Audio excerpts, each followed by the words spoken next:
కారం రంగు రుచితో ఉంటుంది. ఆచి మిరపపొడి అదరగొట్టే కారం రంగు రుచి. బీఆర్ఎస్ హయాంలోనే కాళేశ్వరం కూలిపోయిందన్నారు మంత్రి పొంగులేటి శ్రీనివాసరెడ్డి. కాళేశ్వరం విచారణలో ఎలాంటి రాజకీయ కక్ష సాధింపు లేదన్నారు. కమిషన్ నివేదిక ఆధారంగానే చర్యలుంటాయని, ఎంత పెద్దవాళ్లు ఉన్నా కూడా చట్టం తన పని తాను చేసుకుపోతుందని స్పష్టం చేశారు.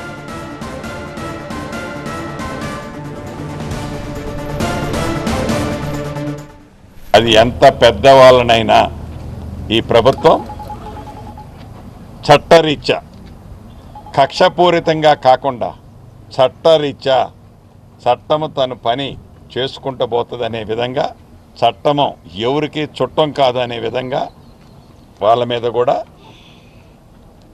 ఆ చర్యలు తీసుకోవటం జరుగుద్దని మీ ద్వారా తెలియజేస్తాను. క్యాబినెట్ అప్రూవల్ ఉందని అయితే నేను కూడా అనుకోవటం లేదు. సో క్యాబినెట్ అప్రూవల్ ఉంటే వారికి ఉన్న పూర్తి ఆధారాలు ఏంటనేది డెఫినెట్గా ఇవాళ కమిషన్ ముందు ఇచ్చి ఉంటారు కదా. అది పెద్ద కష్టం కాదు. Every document is visible.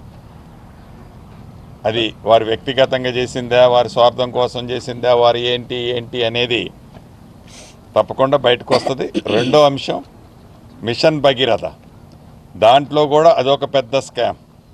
ఇక మూడోది భూములు, ధరణి పేరుతో భూములు. ఈ 3 స్కామ్స్ ఆనాటి ప్రభుత్వం చేసింది. ఇప్పుడు శ్రీకారం చుట్టడం జరిగింది కాళేశ్వరంతో. మిగతా కార్యక్రమాలు కూడా 1 by 1 తప్పకుండా రైల్వే ట్రాక్ మీదకి వస్తాయి.